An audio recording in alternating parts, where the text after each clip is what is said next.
Ya Rasulullah, aku akan mengambil intan permatanya manusia dengan kasih sayangnya.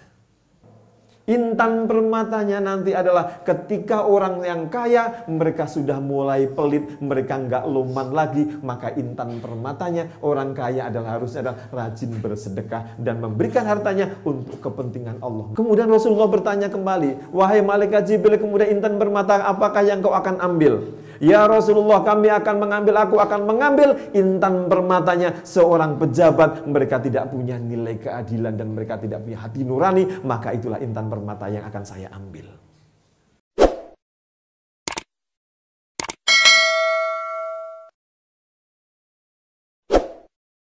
Sallallahu ala Muhammad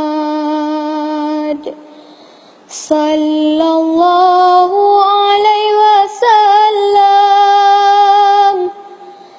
Bismillahirrahmanirrahim.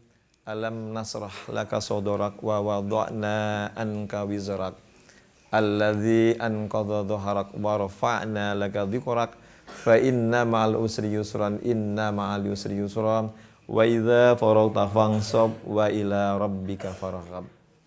Tadinya saya mau membaca surat Asy-Syaff ayat 10 sampai 12 yang isinya adalah bahwa yang dimaksud dengan tijarah menurut Allah itu adalah seperti apa. Jadi yang dimaksud dengan perdagangan itu seperti apa sih? Apakah yang perdagangnya dimaksud itu jual beli, jual kayak orang jual tahu, jual bensin, atau kayak berdagang kayak apa sih yang dimaksud dengan berdagang tijarah menurut Allah itu? Ada satu hal, anak-anakku yang tercinta, jadilah kalian nanti suatu ketika menjadi orang yang penuh dengan berkah dan manfaat. Ya. Kalian nanti besar, saya berharap bahwa dari pondok pesantrennya Kiai Anwar Zaid nanti ini, bahwa nanti kalian ada yang bisa menjadi seorang penguasa yang betul-betul penguasa yang bawa berkah dan manfaat. Nanti mudah-mudahan ada yang jadi kiai, ada yang jadi dokter, ada yang jadi bupati, ya, ada yang jadi gubernur, ada yang jadi anggota DPR, kemudian ada yang jadi menteri, dan lain sebagainya. Tapi satu hal, bahwa yang penting adalah cinta ke Allah. Ketika ada seorang guru bertanya kepada muridnya, ada seorang Syekh Zainuddin, kemudian menanyakan kepada santrinya, namanya Atim bin Asom. Atim, namanya Atim bin Asom, jadi panggilannya Atim. Atim, kamu sudah berapa lama kamu mondok di tempat ini? Ya Syekh, saya sudah mondok di tempat ini 33 tahun. 33 tahun. Ditanya sama Syekh Zainuddin, kenapa engkau belum nikah, wahai Atim? Ditanya kenapa belum nikah. Jadi kalau santri di sini baru mondok 4-5 tahun pengen pulang, itu namanya bukan santri yang sungguhan. Harus yang benar-benar semangatnya itu harus kuat. Maka ditanya oleh Syekh Zainuddin, Atim, selama engkau belajar di sini 33 tahun, apa yang engkau peroleh selama engkau belajar di sini, Atim? Ya Syekh, saya telah belajar di sini 33 tahun, saya mendapatkan 8 masalah, wahai Syekh. Apa masalah itu, wahai Atim? Maka diceritakanlah masalah itu. Masalah yang pertama, 1, 2, 3. Sampai kepada masalah yang terakhir, wahai Syekh. Masalah yang pertama sampai yang ke-8 yang saya pelajari adalah 1, Syekh. Apa itu, Atim? Apa, Syekh? Apa, Atim? Iya Syekh, ada 8 masalah yang ketika saya belajar di pesantren ini. Ada 8 masalah ketika saya melihat penghidupan ini. Yang pertama sampai yang terakhir Syekh, bahwa satu hal, apapun yang saya lakukan adalah untuk mencintai Allah. Tidak ada yang lain Syekh. Apapun yang saya punya, ketika saya mempunyai sesuatu, ketika orang lain mempunyai sesuatu, ketika orang lain mempunyai harta, mereka disimpan di bank. Mereka mempunyai uang, mereka ditaruh di rumahnya. Kalau saya enggak, Syekh. Kalau engkau, apa yang kau lakukan, wahai Atim? Kalau aku, wahai Syekh, ketika saya mempunyai uang, ketika saya mempunyai harta, maka saya ingin mempercepat untuk saya langsung titipkan kepada Allah. Ketika saya punya rezeki, ketika saya mau titipan, saya tidak mau uang itu menaruh di hati saya. Langsung saya titipkan kepada Allah. Coba, seorang santri yang punya uang langsung dititipkan ke Allah. Makanya sama ketika Rasulullah mau wafat, kemudian malaikat Jibril turun dan Rasulullah bertanya kepada malaikat Jibril, "Wahai Jibril, apakah setelah aku wafat nanti engkau akan turun ke bumi ini atau tidak, wahai Jibril?" Maka malaikat Jibril menyampaikan kepada Rasulullah, "Ya Rasulullah, aku akan tetap turun ke bumi. Dengan 10 kali lagi aku akan turun ke bumi, wahai Rasulullah." Saat kapan kau akan turun ke bumi? Wahai malaikat Jibril, saya akan turun ke bumi ya Rasulullah ketika nanti saya 10 kali akan mengambil intan permatanya dunia.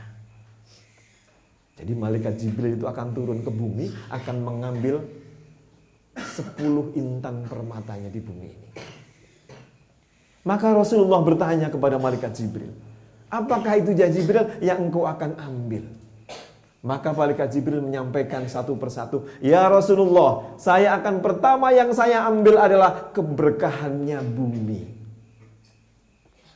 Keberkahannya bumi akan saya ambil. Karena Allah menyuruhku, mengutusku untuk ngambil berkahnya bumi. Ketika bumi ini sudah tidak ada berkahnya, ketika bumi ini banyak dipakai maksiat, ketika bumi tidak beri manfaat yang baik, maka berkahnya telah diambil oleh Allah Subhanahu wa Ta'ala. Makanya kalau adik-adik di sini masih belajar di sini, maka manfaatlah sebaik mungkin untuk belajar mencintai Allah." Lalu kemudian Rasulullah bertanya lagi, "Wahai malaikat Jibril, apakah yang engkau akan ambil yang kedua?" Maka malaikat Jibril menyampaikan, "Ya Rasulullah, aku akan mengambil permatanya manusia adalah untuk mencintai Allah." Permatanya manusia itu cinta kepada Allah. Ketika manusia sudah mulai tidak cinta kepada Allah, berarti permata itu sudah mulai diambil oleh malaikat Jibril. Kalau kata Umar bin Khattab radhiyallahu anhu menyampaikan kepada sahabat-sahabatnya, ada 3 golongan ketika seseorang itu melakukan sholat kepada Allah. Yang pertama, orang itu sholat karena mereka adalah takut masuk neraka. Maka mereka adalah bagaikan perak, kata Umar bin Khattab. Orang yang sholat karena surganya Allah, maka mereka adalah bagaikan emas. Tapi orang-orang yang sholat karena cintanya kepada Allah, maka mereka sama mendapatkan permatanya. Permata sama emas mahalan mana? Permata ya. Kalau emas sama perak mahalan mana? Adik-adikku, anak-anakku yang tercinta, kalau adik-adik mulai belajar, maka terapkanlah ketika melakukan apapun itu karena cintanya kepada Allah. Adik-adik mulai belajar kitab misalnya, mulai membaca Al-Quran, atau mempunyai aktivitas apapun, maka niatkanlah, "Ya Allah, aku membaca Al-Quran ini ya Allah karena aku cinta kepadamu ya Allah. Ya Allah, aku membaca Al-Quran ini ya Allah karena aku mencintai Rasulullah ya Allah." Maka ridhoilah ya Allah. Maka orang yang mengatakan, "Ya Allah, aku cinta kepadamu ya Allah," maka Allah akan memberikan rahmatnya kepada orang-orang yang meminta yang karena cintanya. Allah itu sangat baik, maha baik. Orang yang musyrik, orang yang kufur, orang yang dan sebagainya, Allah tetap memberikan rezeki kepadanya. Apalagi adik-adik semua yang ada di sini, anak-anakku tercinta semuanya. Jangan lupa apapun lakukan ketika kalian mondok di sini, maka niatkan, "Ya Allah, aku mencari ilmu di sini karena aku mencintaimu ya Allah." Mengatakan cinta ke Allah, sering nggak? Ayo, sering nggak katakan cinta ke Allah? Sering nggak? Ayo, sering apa boten? Bener? Ayo. Jadi Orang yang sering mengatakan cinta ke Allah itu, maka Allah itu memberikan rahmatnya sangat besar. Bahkan dalam hadis dalam Al-Quran juga disebutkan, barang siapa hambaku yang mencintaiku, yang mereka mengatakan cintanya kepadaku, yang mereka merindukan untuk bertemu denganku, yang mereka merindukan pertemuan dengan aku, maka ketika mereka rohnya aku cabut, maka aku akan menyambutnya dengan rahmatku. Itu kata Allah. Makanya adik-adik kalau bisa setia belajar apapun di sini, maka niatkanlah, ya Allah, aku mencari ilmu karena aku lebih mencintaimu, ya Allah. Karena aku mencintai Rasulullah, ya Allah. Niatkanlah itu. Niatkanlah, ya Allah, semuanya karena cinta kepada Allah. Karena pada hakikatnya manusia akan dicabut intan permatanya lah ketika mereka lupa dengan mahabbah ilallah, mereka sudah tidak ada di hati manusia, maka mereka intan permatanya itulah diambil oleh Allah. Intan permata ini yang paling berharga. Baca Al-Quran, sholat dan sebagainya. Kalau bisa semuanya niatkan, ya Allah, aku melakukan ini karena aku mencintaimu. Sama kalau saya belajar misalkan. Ketika malam misalkan saya mau tidur, misalkan adik-adik, anak-anakku sekalian mau tidur, wudu dulu, kemudian baca ayat kursi, baca surat Ikhlas, baca sholawat sampai tertidur. Maka sebelum tidur maka niatkan, ya Allah, aku berniat tidur ibadah karena aku mencintaimu, ya Allah. Maka bangunkanlah, ya Allah, malam aku bisa bertahajud dan aku bisa untuk bertemu denganmu karena aku rindu dan cinta kepadamu. Lihatkan itu. Maka ketika kita malam terbangun, maka ketika kita bisa sholat tahajud dan mengatakan dengan takbiratul ihram yang pertama, maka kalau orang yang mencintai Allah dengan mengatakan Allahu Akbar, maka hatinya mereka langsung menuju kepada Allah. Langsung menuju kepada Allah. Misalkan sholli sunatan tahajudi misalnya, lillahi ta'ala, Allahu Akbar, maka hati kita langsung akan menuju seolah-olah Allah ada di situ.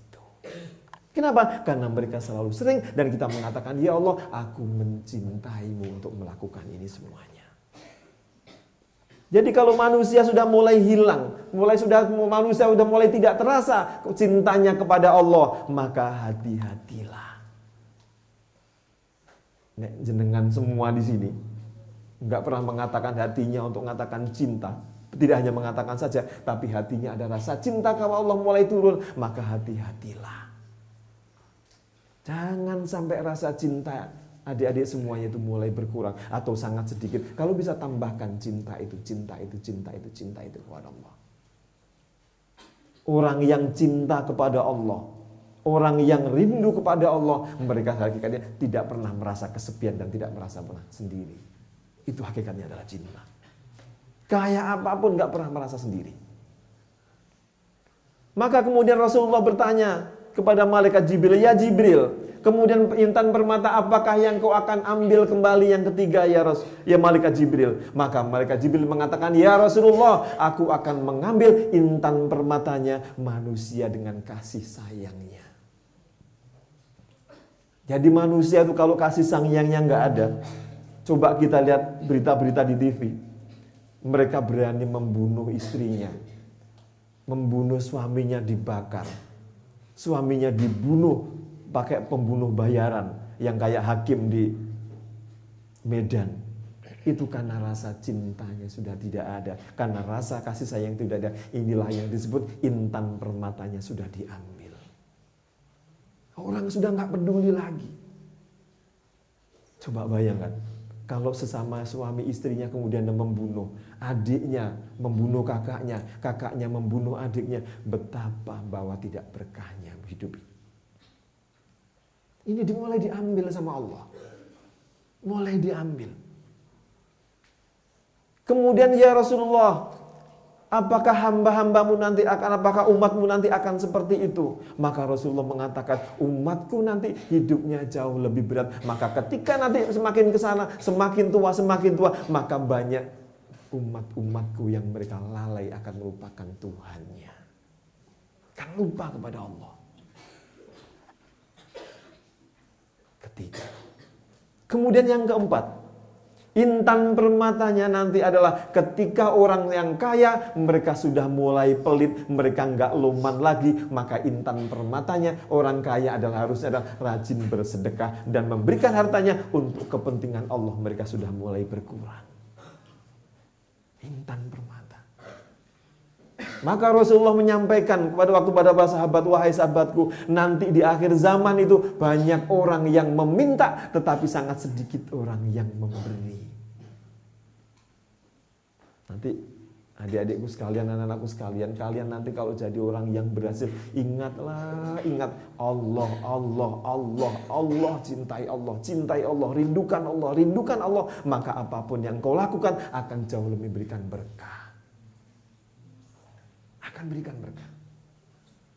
Orang kalau nggak cinta kepada Allah, kalau orang nggak rindu kepada Allah, kalau orang nggak cinta kepada Rasulullah, mereka bersedekah itu berat. Mereka mau hartanya untuk kepentingan anak yatim piatu, itu berat. Mereka mau bersedekah kepada orang yang nggak punya, itu berat. Orang yang mau membuat masjid, mau buat pondok pesantren, mau dan sebagainya, kalau tidak ada rasa cinta kepada Allah, maka mereka akan sangat berat. Makanya yang paling penting intan permatanya manusia adalah mahabbah. Hartanya dipentingkan untuk kepentingan Islam. Kenapa Ibu Siti Khadijah itu sampai begitu dicintai sama Allah? Saya sampun pernah ngaji kan, Ibu Khadijah sangat dicintai sama Allah. Sudah pernah kan ya? Kenapa sampai sangat dicintai? Karena semua hartanya maka diperuntukkan ke Allah. Ketika mereka mengatakan, ya Allah aku cinta kepadamu, maka harta itu tidak ada artinya sama sekali. Tidak ada artinya sama sekali. Adik-adikku, anak-anakku semua yang di sini, saya sangat berharap bahwa kalian nanti kelak menjadi orang-orang yang membawa berkah dan manfaat. Tidak hanya jadi seorang kiai. Dan kalian sangat berharap pada adik-adik semuanya, suatu ketika nanti ada yang menjadi seorang pengacara. Ada yang jadi seorang pengacara. Pengacaranya bawa berkah, tapi pengacara yang selalu mengharapkan cintanya Allah. Jadi pengacara yang selalu berharap untuk selalu bersama-sama dengan Rasulullah dan bersama-sama orang-orang yang soleh. Harus. Tidak hanya di situ. Ya malaikat Jibril, kemudian intan permatakah apakah yang kau akan ambil kembali? Maka malaikat Jibril mengatakan, aku akan ambil intan permatanya orang miskin yang sudah tidak punya kesabaran. Nek wong gak duwe, wong melarat, sudah mulai gak sabar, maka berarti intan permatanya itu mulai diambil oleh malaikat Jibril. Adanya marah aja dan sebagainya. Ini intan permata yang sudah mulai diambil. Jangan sampai intan permata ini tidak ada di hati kita. Jangan sampai. Kemudian Rasulullah bertanya kembali, wahai malaikat Jibril, kemudian intan permata apakah yang kau akan ambil? Ya Rasulullah, aku akan mengambil intan permatanya seorang pejabat. Mereka tidak punya nilai keadilan dan mereka tidak punya hati nurani, maka itulah intan permata yang akan saya ambil. Sekarang sudah mulai banyak pejabat tiba-tiba masuk korupsi di penjara. Pejabat karena tidak punya rasa keadilan, mereka membelokkan seenaknya sendiri. Ini adalah namanya mulai diambilnya intan permatanya. Kemudian Rasulullah bertanya kembali, ya malaikat Jibril, apakah yang engkau akan kembali, engkau ambil, dan kenapa engkau turun ke bumi ini hanya 10 kali, kata Rasulullah. Apa yang akan engkau ambil kembali ya malaikat Jibril? Maka malaikat Jibril menyampaikannya sama kayak tadi lagunya yang terakhir sebelum lagu Bunda. Jiwa tanpa raga. Maka kemudian intan permata itu maka diambil lagi oleh malaikat Jibril. Ketika diambil adalah ketika Islam, intan permatanya Islam itu adalah Al-Quran. Intan permatanya orang Islam itu adalah Al-Quran. Kalau Al-Quran sudah mulai diambil oleh malaikat Jibril, intan permatanya, maka Al-Quran itu hanya akan sekedar dibaca. Dan mereka tidak menjadi manusia Qurani. Dan mereka tidak melakukan sebagaimana dalam Al-Quran itu. Al-Quran hanya dibaca. Al-Quran hanya dibuat hataman. Tetapi hukum-hukum Al-Quran mereka tidak memakainya. Karena mereka memang intan permatanya Al-Quran telah diambil. Mereka dapat pahala. Mereka dapat ganjaran. Tetapi hatinya untuk cinta Allah mereka sangat sedikit. Ketika intan permatanya diambil, maka mereka nilai-nilai dalam Al-Quran mereka sudah tidak digunakan lagi. Hanya sebuah bacaan. Ini juga namanya intan permatanya Islam. Al-Quran sudah mulai diambil oleh malaikat Jibril. Makanya, jadi kalau baca Al-Quran, kalau sudah tahu misalnya, kenapa zaman Rasulullah itu sahabat-sahabat Rasulullah hanya hafal beberapa ayat tapi menjadi manusia Qurani. Karena begitu dibaca, maka langsung diterapkan dalam kehidupannya. Begitu membaca satu ayat, mereka langsung terapkan dalam kehidupannya. Tidak orang yang banyak hafal Al-Quran, tapi mereka tidak menerapkan nilai-nilai Al-Qurannya itu. Mereka tidak menjalankan nilai-nilai hukum Al-Quran itu. Mereka tahu bahwa itu adalah hukum-hukum Allah, tapi mereka tidak melakukannya. Ini juga intan permata yang akan diambil oleh malaikat Jibril. Makanya kalau bisa, misalkan satu ayat, Bismillahirrahmanirrahim, Alif Lam Mim, Dzalikal kitabu la raiba fihi hudal lil muttaqin. Maka ketika orang membaca Dzalikal kitabu la raiba fihi hudal lil muttaqin, kitab ini tidak ada keraguan, maka yakinlah bahwa hati kita adalah tidak ada keraguan dalam Al-Qur'an ini. Ketika seseorang yang mengatakan ya Allah, ketika seseorang yang mengatakan ya Rabbi, aku sungguh ya Allah tidak ada Tuhan selain Engkau dan aku mencintaimu ya Allah. Maka ketika mereka menerapkan cintanya kepada Allah walaupun satu ayat ini, justru inilah yang menjadi Qur'aninya itu. Kalau mereka hafal Al-Quran yang sangat banyak, tetapi mereka melanggar aturan dan kaidah Al-Quran itu sendiri, maka intan permatanya mereka telah diambil oleh Allah. Mereka membaca Al-Quran, mereka dapat pahala. Mereka baca Al-Quran, mereka dapat ganjarannya. Tetapi untuk cintanya kepada Allah, maka mereka akan sangat sedikit. Karena mereka tidak menghiraukan dengan kaidah-kaidah Al-Quran itu sendiri. Makanya zamannya Rasulullah, itu banyak yang mereka tidak hafal Al-Quran. Tapi mereka menjadi manusia-manusia yang Qur'ani, manusia-manusia yang cinta kepada Allah. Dan mereka cintanya kepada Rasulullah sangatlah besar. Yang ke-10 adalah siapakah, apa yang akan diambil intan permatanya adalah lagu yang terakhir apa tadi? Jiwa tanpa raga. Kalau di dalam ini akan diambil adalah ruh tanpa iman. Apa yang dimaksud ruh dengan tanpa iman? Ketika ruh nanti kita akan kembali kepada Allah, maka yang kembali jasadnya manusia ini adalah ruhnya yang kembali kepada Allah. Maka suatu ketika saya pernah bercerita, orang-orang yang mencintai Allah, orang-orang yang merindukan Allah, maka ketika malaikat Israel turun ke bumi, ketika mereka mau menyabut nyawanya, misalkan si fulan, misalnya Mas Rifai misalnya ya, Mas Rifai misalnya ayah bisa dipanggil. Maka ketika malaikat Israel turun, orang-orang yang mencintai Allah, kemudian maka malaikat itu turun. Kemudian kalau orang-orang yang soleh, maka ribuan malaikat itu akan berjajar di situ. Kemudian malaikat Israel akan ada di atas kepalanya orang-orang yang cinta kepada Allah. Kemudian malaikat itu menyampaikan, wahai Rifai, Allah telah menunggumu. Allah telah menunggumu wahai Rifai. Maka kembalilah engkau kepada Allah. Kalau orang-orang yang cinta kepada Allah, ketika dimotivasi seperti ini, maka roh itu akan menjadi cepat keluar. Cepat keluar. Bahkan dalam suatu hadis, bahkan suatu riwayat diceritakan, ketika seorang malaikat menyampaikan kepada Allah, ya Allah, aku tidak tahu bagaimana caranya aku untuk mengambil ruhnya si fulan. Kenapa wahai malaikatku? Ya Allah, aku ketika mau mengambil dari tangannya, maka tangannya mereka sangat mudah untuk bersedekah dan mereka banyak mengusap rambutnya anak yatim piatu. Aku tidak tahu ya Allah bagaimana cara jalan untuk mengambilnya. Maka mereka mengadukan ke Allah, ya Allah aku tidak tahu bagaimana cara mengambil ruhnya. Maka Allah menyampaikan, coba diambil dari yang lainnya. Maka malaikat Israel turun ke bawah. Maka ketika akan diambil rohnya, kemudian mereka akan mengambil dari sisi mulutnya, maka mulutnya itu selalu bertasbih. Mulutnya selalu ingat kepada Allah. Maka mereka tidak bisa mengambil lagi. Maka malaikat Israel mengadukan lagi kepada Allah, ya Allah aku tidak tahu bagaimana caranya. Ternyata mulutnya selalu bertasbih. Coba diambil yang lainnya. Karena malaikat itu patuhnya ke Allah, patuh. Pokoknya kalau udah perintah ya turun begitu. Maka turun lagi. Maka diambillah dari telinganya. Ternyata apa? Telinganya tiap hari digunakan untuk mendengarkan Al-Quran.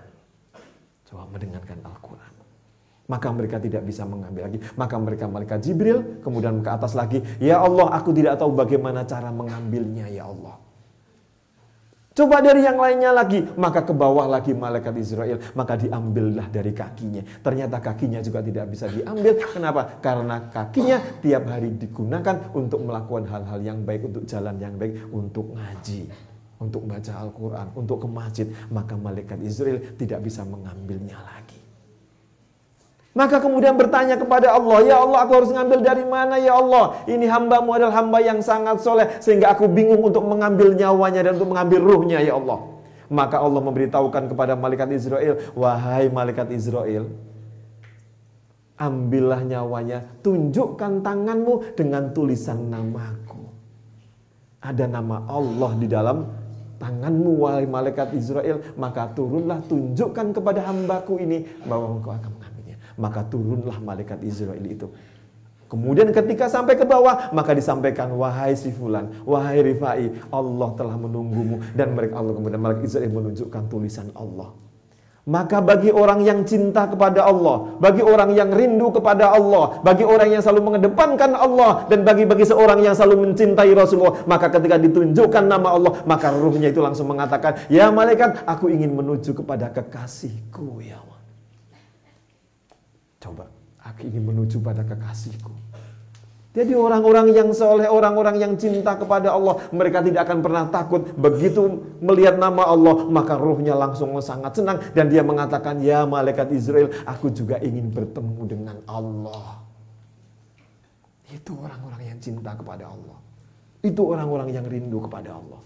Makanya orang-orang yang rindu kepada Allah, orang-orang yang cinta kepada Allah, begitu ruhnya diambil, maka ruhnya itu adalah langsung ke atas kepada langit yang ke atasnya. Maka pada langit yang pertama, maka bertemulah dengan malaikat-malaikat, maka ditanya malaikat itu, wahai malaikat, itu ruhnya siapakah? Maka malaikat mengatakan, ini adalah ruhnya orang yang selalu ahli membaca Al-Quran. Ini adalah ruhnya orang yang selalu mencintai Allah. Ini adalah ruhnya orang yang selalu mencintai Rasulullah. Ini adalah ruhnya yang harta bendanya untuk kepentingan Allah. Maka malaikat itu langsung mengatakan, wahai malaikat, aku juga ingin menyolatkannya ya malaikat. Aku juga ingin memandikannya ya malaikat. Maka seluruh malaikat yang ada di langit itu menyolatkanlah orang-orang yang mencintai Allah. Orang-orang yang merindukan Allah. Maka seluruh malaikat itu langsung mensolatkan dan mendoakannya. Maka dibawa ke langit yang berikutnya. Maka malaikat juga bertanya, wahai malaikat, itu ruhnya siapa? Begitu harum baunya. Maka disampaikan, ini adalah ruhnya orang yang selalu membaca Al-Quran karena cinta kepada Allah. Orang yang selalu belajar menuntut ilmu karena cinta kepada Allah. Orang yang ketika mondok di situ karena cintanya kepada Allah. Orang yang itu patuh pada kiainya karena cintanya kepada Allah. Orang yang itu menghormati orang lain karena cintanya kepada Allah. Maka malaikat itu langsung mengatakan, wahai malaikat, aku juga ingin menyolatkannya. Aku juga ingin memandikannya. Sampai pada langit ke atas. Begitu sampai langit ke atas, maka Allah menyampaikan kepada malaikat, wahai malaikat, aku telah ridho, maka turunkanlah ke bumi. Jadi ahli surga itu, orang-orang yang cinta kepada Allah, itu registrasi dulu ke atas. Registrasi kalau mau masuk surga itu registrasi dulu. Sampai langit paling atas, kemudian Allah bilang, aku ridho kepadanya, maka dibawalah ke bumi itu. Makanya ada dalam surat, ya ayyuhan nafsul mutmainnah irji'i ila rabbiki radiyatan mardiyah fadkhuli fi ibadi fadkhuli fi jannati.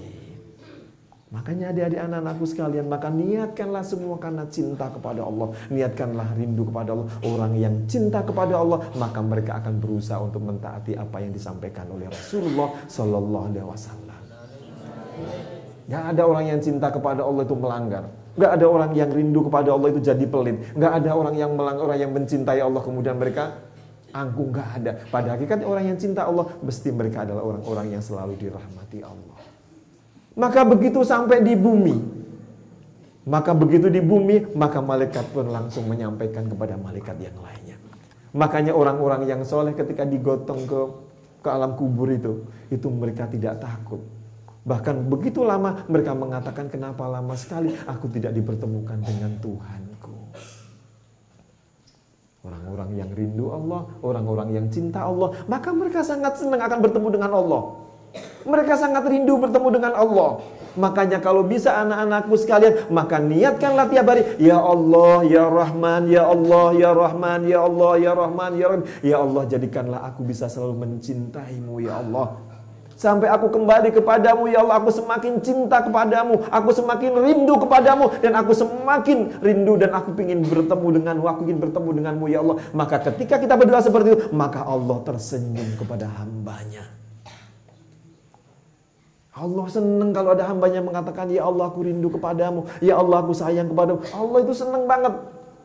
Orang membaca istighfar, astaghfirullahaladzim, astaghfirullah, itu Allah tersenyum.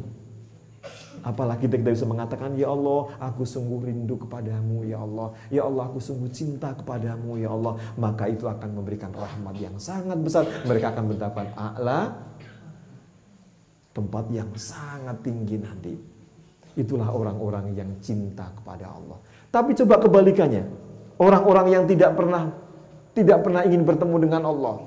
Mereka orang-orang yang tidak ingin bertemu dengan Allah. Maka kebalikannya, ketika malaikat Israel datang, begitu akan mengambil, silahkan rohmu keluarkan sendiri, kata Al-Quran. Suruh mengeluarkan rohnya sendiri. Begitu nggak keluar, maka dipukul oleh malaikat Israel. Begitu nggak keluar, dipukul lagi. Kenapa mereka nggak mau keluar? Karena mereka takut kepada Allah. Karena mereka tidak pernah merindukan untuk bertemu dengan Allah. Karena mereka tidak pernah untuk mencintai Allah. Sehingga orang-orang inilah, mereka begitu diambil rohnya, maka diangkat ke langit, maka ditanya oleh malaikat-malaikat, itu ruhnya siapa wahai malaikat? Ini adalah ruhnya orang yang tidak pernah bermimpi untuk bertemu dengan Allah. Ini adalah ruhnya orang yang enggan untuk bertemu dengan Allah. Ini adalah ruhnya orang yang sama sekali tidak mencintai Allah. Maka apa yang dikatakan oleh malaikat? Aku ingin melemparkannya, kata malaikat. Jadi sampai di langit itu rohnya itu, malaikat itu pengen ngelemparin aja, pengen buang aja. Karena mereka adalah orang-orang yang tidak ada rasa rindunya kepada Allah. Itulah intan permatanya ketika diambil oleh malaikat Jibril. Begitu sampai di atas, maka bertemu dengan Allah. Maka Allah mengatakan, wahai malaikatku, himpitlah dengan bumi. Coba, belum dimakankan, belum dikuburkan, sudah himpitlah.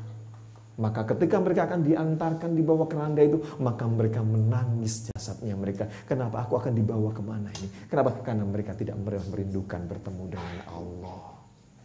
Karena mereka tidak pernah ada rasa cinta kepada Allah. Karena mereka tidak pernah menginginkan Allah. Dan mereka tidak pernah melakukan apapun untuk kepentingannya Allah.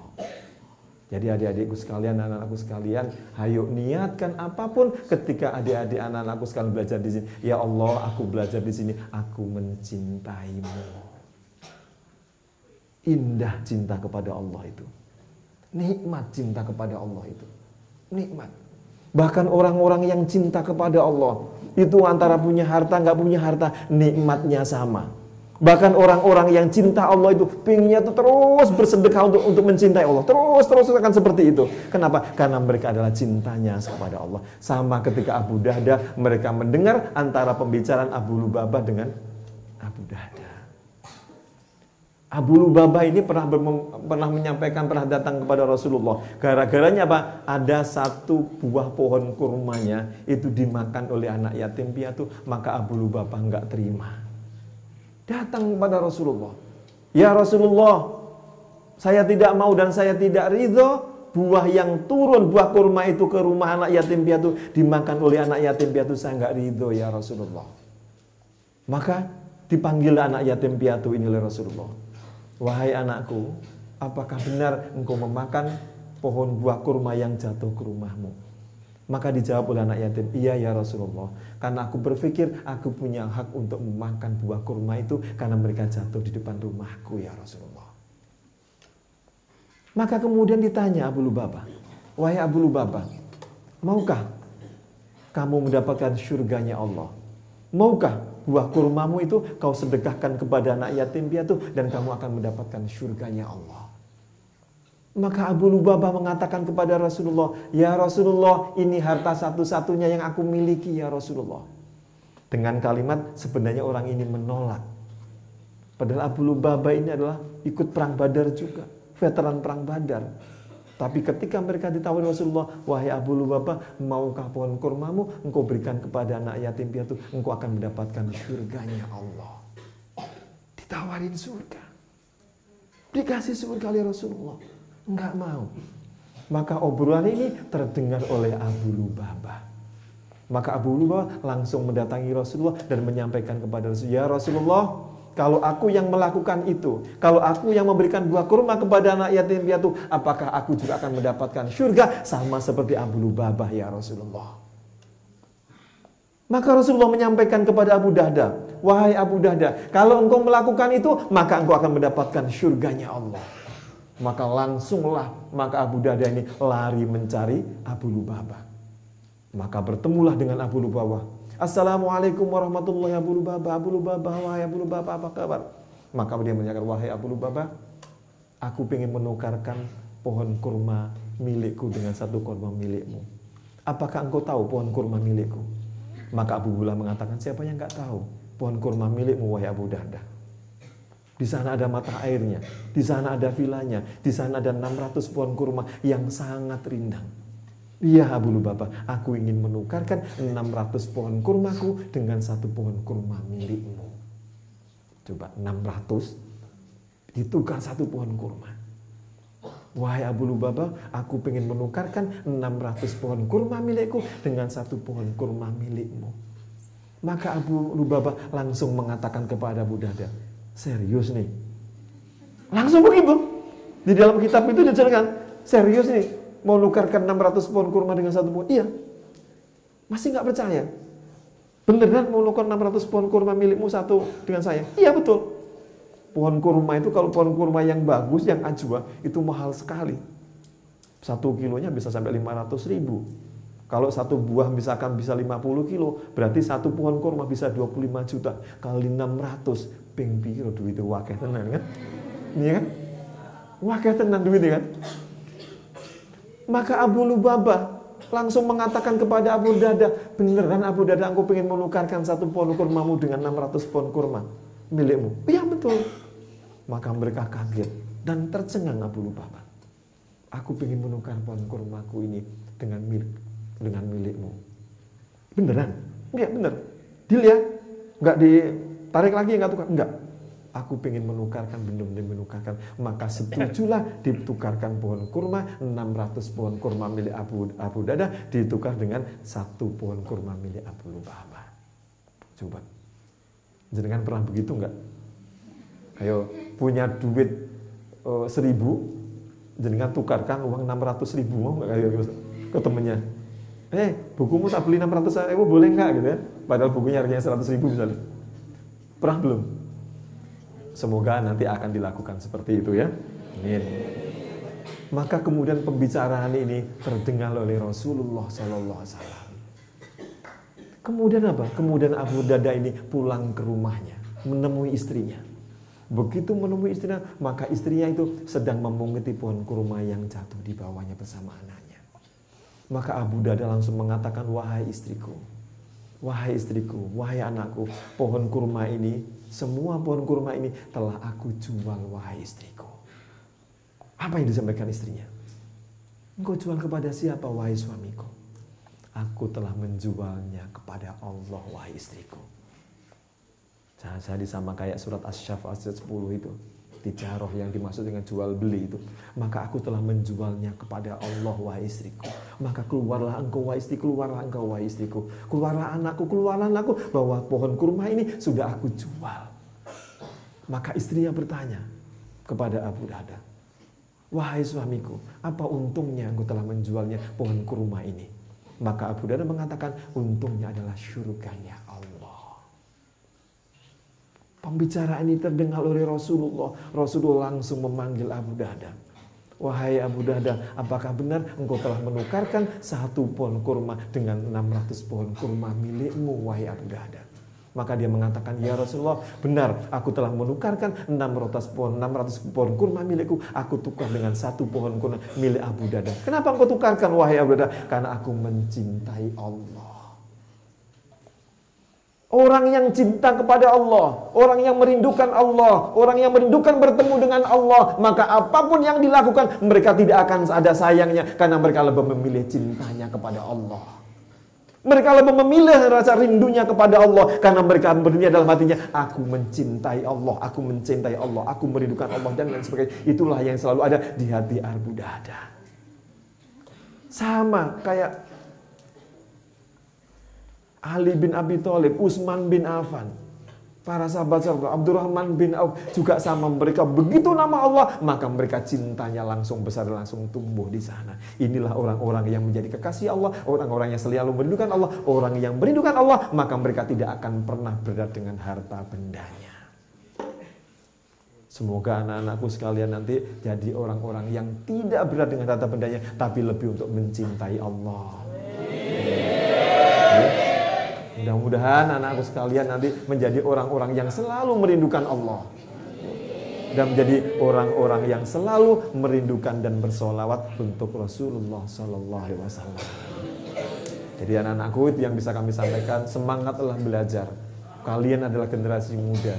Nanti saya yakin kalian semuanya akan menjadi orang-orang yang bermanfaat. Pulanglah kalian, tapi nanti setelah menjadi orang-orang yang benar memberikan manfaat. Jangan pulang sekarang masih mondok 5 tahun, 6 tahun sudah pingin pulang. Jangan. Nanti nggak bisa kayak Atim tadi. Orang yang mencintai Allah, orang yang selalu merindukan Allah. Ternyata apa kata mereka? Inilah tim yang disebut dengan orang yang cinta itulah. Inilah isi daripada kitab Zabur, Taurat, Injil, dan Al-Quran adalah untuk mencintai Allah. Jadi temanya malam ini cinta kepada Allah. Semoga anak-anakku sekalian, semua mudah-mudahan kalian nanti kita bisa bertemu kembali, kita saling sapa. Wahai ayah, kita dulu ketemu di Pak Ki Anwar Zahid, gitu kan enak. Wahai ayah, kita bertemu lagi kan gitu. Kenapa? Orang-orang yang selalu rindu kepada Allah, orang-orang yang selalu rindu kepada Rasulullah, orang yang selalu menginginkan pertemuan dengan Allah, maka Allah pun akan memberikan rahmatnya bagi orang-orang yang mencintainya. Sallallahu ala Muhammad.